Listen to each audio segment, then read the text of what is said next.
नमस्कार। आर के खन्ना धार्मिक चैनल पर आप सबका प्यार से स्वागत है। प्रस्तुत है श्रीमद् भागवत महापुराण दशम स्कंद पूर्वार्ध छठा अध्याय पूतना उद्धार। श्री सुखदेव जी कहते हैं, परीक्षित, नंद बाबा जब मथुरा से चले तब रास्ते में विचार करने लगे कि वसुदेव जी का कथन झूठा नहीं हो सकता। इससे उनके मन में उत्पात की आशंका हो गई। तब उन्होंने मन ही मन भगवान ही शरण है, वे ही रक्षा करेंगे, ऐसा निश्चय किया। पूतना नाम की एक बड़ी क्रूर राक्षसी थी। उसका एक ही काम था, बच्चों को मारना। कंस की आज्ञा से वह नगर, ग्राम और अहीरों की बस्तियों में बच्चों को मारने के लिए घूमा करती थी। जहाँ के लोग प्रतिदिन के कामों में राक्षसों के भय को दूर भगाने वाले भक्तवत्सल भगवान के नाम, गुण और लीलाओं का श्रवण, कीर्तन और स्मरण नहीं करते, वही ऐसी राक्षसियों का बल चलता है। वह पूतना आकाश मार्ग से चल सकती थी और अपनी इच्छा के अनुसार रूप भी बना लेती थी। एक दिन नंद बाबा के गोकुल के पास आकर उसने माया से अपने को एक सुंदरी युवती बना लिया और गोकुल के भीतर घुस गई। उसने बड़ा सुंदर रूप बनाया था। उसकी चोटियों में बेले के फूल गूंथे हुए थे, सुंदर वस्त्र पहने हुए थी। जब उसके कर्णफूल हिलते थे तब उसकी चमक से मुख की ओर लटकी हुई अलकें और भी शोभायमान हो जाती थीं। उसके नितंब और कुछ कलश ऊंचे ऊंचे थे और कमर पतली थी। वह अपनी मधुर मुस्कान और कटाक्षपूर्ण चितवन से ब्रिजवासियों का चित्त चुरा रही थी। उस रूपवती रमणी को हाथ में कमल लेकर आते देख गोपियाँ ऐसी उत्प्रेक्षा करने लगी मानो स्वयं लक्ष्मी जी अपने पति का दर्शन करने के लिए आ रही हैं। पूतना बालकों के लिए ग्रह के समान थी। वह इधर उधर बालकों को ढूंढती हुई अनायास ही नंद बाबा के घर घुस गई। वहाँ उसने देखा कि बालक श्री कृष्ण सैया पर सोए हुए हैं।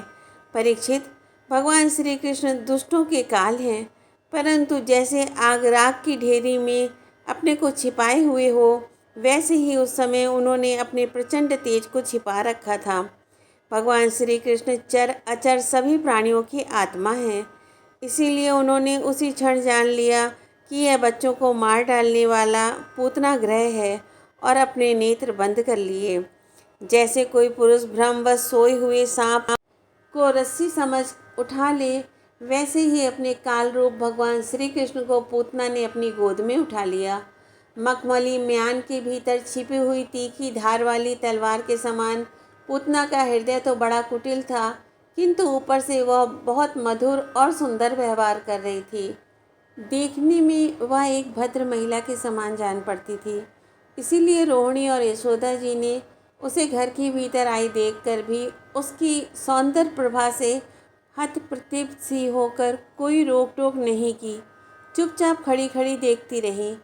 इधर भयानक राक्षसी पूतना ने बालक श्री कृष्ण को अपनी गोद में लेकर उनके मुंह में अपना स्तन दे दिया, जिसमें बड़ा भयंकर और किसी प्रकार भी पच ना सकने वाला विष लगा हुआ था। भगवान ने क्रोध को अपना साथी बनाया और दोनों हाथों से उसके स्तनों को जोर से दबाकर उसके प्राणों के साथ उसका दूध पीने लगे। वे उसका दूध पीने लगे और उनका साथी क्रोध प्राण पीने लगा। अब तो पूतना के प्राणों के आश्रयभूत सभी मर्म स्थान फटने लगे। वह पुकारने लगी, अरे छोड़ दे, अब बस कर। वह बार बार अपने हाथ और पैर पटक पटक कर रोने लगी। उसके नेत्र उलट गए। उसका सारा शरीर पसीने से लथपथ हो गया। उसकी चिल्लाहट का वेग बड़ा भयंकर था। उसके प्रभाव से पहाड़ों के साथ पृथ्वी और ग्रहों के साथ अंतरिक्ष डगमगा उठा। सातों पाताल और दिशाएं गूंज उठीं। बहुत से लोग वज्रपात की आशंका से पृथ्वी पर गिर पड़े।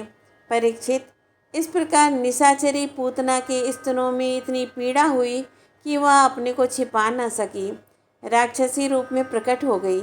उसके शरीर से प्राण निकल गए, मुंह फट गया, बाल बिखर गए और हाथ पांव फैल गए। जैसे इंद्र के वज्र से घायल होकर वृत्तासुर गिर पड़ा था, वैसे ही वह बाहर गोष्ठ में आकर गिर पड़ी। राजेंद्र, पूतना के शरीर ने गिरते गिरते भी 6 कोस के भीतर के वृक्षों को कुचल डाला। यह बड़ी ही अद्भुत घटना हुई। पूतना का शरीर बड़ा भयानक था। उसका मुंह हल्के समान तीखी और भयंकर दाढ़ों से युक्त था। उसके नथुने पहाड़ की गुफा के समान गहरे थे और स्तन पहाड़ से गिरी हुई चट्टानों की तरह बड़े बड़े थे। लाल लाल बाल चारों ओर बिखरे हुए थे। आंखें अंधे कुएं के समान गहरी, नितंब नदी के करार की तरह भयंकर, भुजाएं, जांघें और पैर नदी के पुल के समान तथा पेट सूखे हुए सरोवर की भांति जान पड़ता था। पूतना के उस शरीर को देखकर सब के सब ग्वाल और गोपी डर गए। उसके भयंकर चिल्लाहट सुनकर उनके हृदय, कान और सिर तो पहले ही फट रहे थे। जब गोपियों ने देखा कि बालक श्री कृष्ण उसकी छाती पर निर्भय होकर खेल रहे हैं, तब वे बड़ी घबराहट और उतावली के साथ झटपट वहां पहुंच गई तथा श्री कृष्ण को उठा लिया। इसके बाद यशोदा और रोहिणी के साथ गोपियों ने गाय की पूंछ घुमाने आदि उपायों से बालक श्री कृष्ण के अंगों की सब प्रकार से रक्षा की। उन्होंने पहले बालक श्री कृष्ण को गोमूत्र से स्नान कराया, फिर सब अंगों में गोरज लगाई और फिर 12 अंग में गोबर लगाकर भगवान के केशव आदि नामों से रक्षा की। इसके बाद गोपियों ने आचमन करके अज आदि 11 बीज मंत्रों से अपने शरीर में अलग अलग अंगन्यास एवं करन्यास किया और फिर बालक के अंगों में बीज न्यास किया।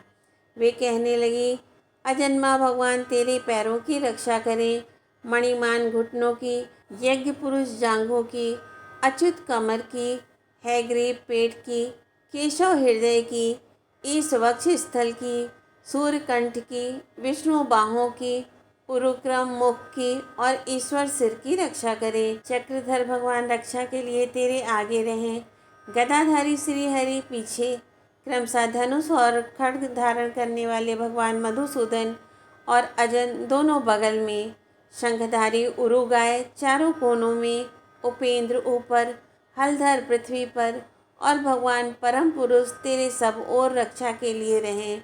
ऋषिकेश भगवान इंद्रियों की और नारायण प्राणों की रक्षा करें। श्वेत द्वीप से अधिपति चित्त की और योगेश्वर मन की रक्षा करें। प्रश्नी गर्भ तेरी बुद्धि की और परमात्मा भगवान तेरे अहंकार की रक्षा करें। खेलते समय गोविंद रक्षा करें, सोते समय माधव रक्षा करें, चलते समय भगवान वैकुंठ और बैठते समय भगवान श्रीपति तेरी रक्षा करें। भोजन के समय समस्त ग्रहों को भयभीत करने वाले यज्ञ भोक्ता भगवान तेरी रक्षा करें। डाकनी, राक्षसी और कूष्मांडा आदि बाल ग्रह, भूत प्रेत पिशाच यक्ष राक्षस और विनायक कोटरा, रेवती, ज्येष्ठा, पूतना, मातृका आदि शरीर, प्राण तथा इंद्रियों का नाश करने वाले उन्माद, पागलपन एवं अपस्मार, मृगी आदि रोग, स्वप्न में देखे हुए महान उत्पात, वृद्ध ग्रह और बाल ग्रह आदि ये सभी अनिष्ट भगवान विष्णु का नामोच्चारण करने से भयभीत होकर नष्ट हो जाएं। श्री सुखदेव जी कहते हैं, परीक्षित, इस प्रकार गोपियों ने प्रेम पास में बंधकर भगवान श्री कृष्ण की रक्षा की। माता यशोदा ने अपने पुत्र को स्तन पिलाया और फिर पालने में सुला दिया। इसी समय नंद बाबा और उनके साथी गोप मथुरा से गोकुल में पहुँचे। जब उन्होंने पूतना का भयंकर शरीर देखा तब वे आश्चर्यचकित हो गए। वे कहने लगे, यह तो बड़े आश्चर्य की बात है। अवश्य ही वसुदेव के रूप में किसी ऋषि ने जन्म ग्रहण किया है, अथवा संभव है वसुदेव जी पूर्व जन्म में कोई योगेश्वर रहे हों, क्योंकि उन्होंने जैसा कहा था वैसा ही उत्पात यहाँ देखने में आ रहा है। तब तक ब्रजवासियों ने कुल्हाड़ी से पूतना के शरीर को टुकड़े टुकड़े कर डाला और गोकुल से दूर ले जाकर लकड़ियों पर रखकर जला दिया। जब उसका शरीर जलने लगा तब उसमें से ऐसा धुआं निकला जिसमें से अगर किसी सुगंध आ रही थी। क्यों न हो, भगवान ने जो उसका दूध पी लिया था, जिससे उसके सारे पाप तत्काल ही नष्ट हो गए थे। पूतना एक राक्षसी थी। लोगों के बच्चों को मार डालना और उनका खून पी जाना, यही उसका काम था। भगवान को भी उसने मार डालने की इच्छा से ही स्तन पिलाया था। फिर भी उसे वह परम गति मिली जो सत्पुरुषों को मिलती है।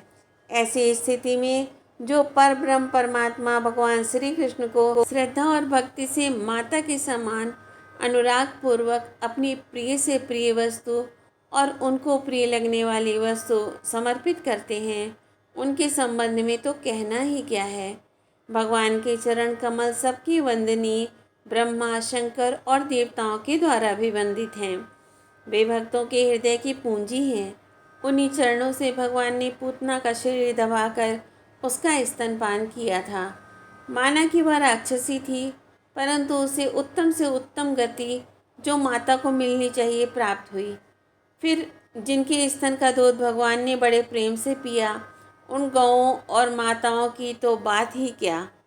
परीक्षित, देवकी नंदन भगवान कैवल्य आदि सब प्रकार की मुक्ति और सब कुछ देने वाले हैं। उन्होंने ब्रज की गोपियों और गौओं का वह दूध जो भगवान के प्रति पुत्र भाव होने से वात्सल्य स्नेह की अधिकता के कारण स्वयं ही झरता रहता था, भरपेट पान किया। राजन, वे गौएं और गोपियाँ जो नित्य निरंतर भगवान श्री कृष्ण को अपने पुत्र के रूप में ही देखती थीं, फिर जन्म मृत्यु रूप संसार के चक्र में भी कभी नहीं पड़ सकती, क्योंकि यह संसार तो अज्ञान के कारण ही है। नंद बाबा के साथ आने वाले ब्रजवासियों की नाक में जब चिता के धुएं की सुगंध पहुंची, तब यह क्या है, कहाँ से ऐसी सुगंध आ रही है, इस प्रकार कहते हुए वे ब्रिज में पहुँचे। वहाँ गोपों ने उन्हें पूतना के आने से लेकर मरने तक का सारा वृतांत कह सुनाया। वे लोग पूतना की मृत्यु और श्री कृष्ण के कुशल पूर्वक बच जाने की बात सुनकर बड़े ही आश्चर्यचकित हुए। परीक्षित, उदार शिरोमणि नंद बाबा ने मृत्यु के मुख से बचे हुए अपने लाला को गोद में उठा लिया और बार बार उसका सिर सूंघकर मन ही मन बहुत आनंदित हुए। यह पूतना मोक्ष भगवान श्री कृष्ण की अद्भुत बाल लीला है। जो मनुष्य श्रद्धापूर्वक इसका श्रवण करता है, उसे भगवान श्री कृष्ण के प्रति प्रेम प्राप्त होता है। ओम नमो भगवते वासुदेवाय। जय श्री कृष्णा, जय श्री राधे। भक्तों, यहाँ जो नेत्र बंद करे हैं श्री कृष्ण जी ने दुग्धपान करते समय पूतना का, वहाँ कुछ उत्प्रेक्षाएँ हैं बहुत सुंदर सुंदर। और पूतना कौन थी ये कथा है, तो मैं कुछ आपके साथ शेयर कर रही हूँ। श्रीमद् वल्लभाचार्य जी ने सुबोधिनी में कहा है, अविद्या ही पूतना है। भगवान श्री कृष्ण ने सोचा कि मेरी दृष्टि के सामने अविद्या टिक नहीं सकती, फिर लीला कैसे होगी, इसलिए नेत्र बंद कर लिए। भगवान ने अपने मन में विचार किया कि मैंने पापनी का दूध कभी नहीं पिया है। अब जैसे लोग आंख बंद करके चिरायता का काढ़ा पी जाते हैं, वैसे ही इसका दूध भी पी जाऊं, इसलिए नेत्र बंद कर लिए। श्री कृष्ण के नेत्र राजहंस हैं, उन्हें बकी पूतना के दर्शन करने की कोई उत्कंठा नहीं थी, इसलिए नेत्र बंद कर लिए। इस प्रकार बहुत से सुंदर सुंदर उत्प्रेक्षाएँ दी गई हैं कि भगवान श्री कृष्ण ने नेत्र क्यों बंद किए। अब बात करते हैं पूतना की कि पूतना कौन थी। तो कथा है, राजा बलि की कन्या थी रत्नमाला। यज्ञशाला में वामन भगवान को देखकर उसके हृदय में पुत्र स्नेह का भाव उदय हो आया। वह मन ही मन अभिलाषा करने लगी कि यदि मुझे ऐसा बालक हो और मैं उसे स्तन पिलाऊं तो मुझे बड़ी प्रसन्नता होगी। वामन भगवान ने अपने भक्त बलि की पुत्री के इस मनोरथ का मन ही मन अनुमोदन किया। वही द्वापर में पूतना हुई और श्री कृष्ण के स्पर्श से उसकी लालसा पूर्ण हुई। जब गोपियाँ भगवान के नाम से भगवान की रक्षा की बात करती हैं, वहाँ बहुत ही सुंदर टिप्पणी दी गई है, उसको मैं आपके लिए पढ़ती हूँ। इस प्रसंग को पढ़कर भावुक भक्त भगवान से कहता है, भगवान, जान पड़ता है आपकी अपेक्षा भी आपके नामों में शक्ति अधिक है, क्योंकि आप त्रिलोकी की रक्षा करते हैं और नाम आपकी रक्षा कर रहा है। ओम नमो भगवते वासुदेवाय। भक्तों, कथा को शेयर करें। धन्यवाद।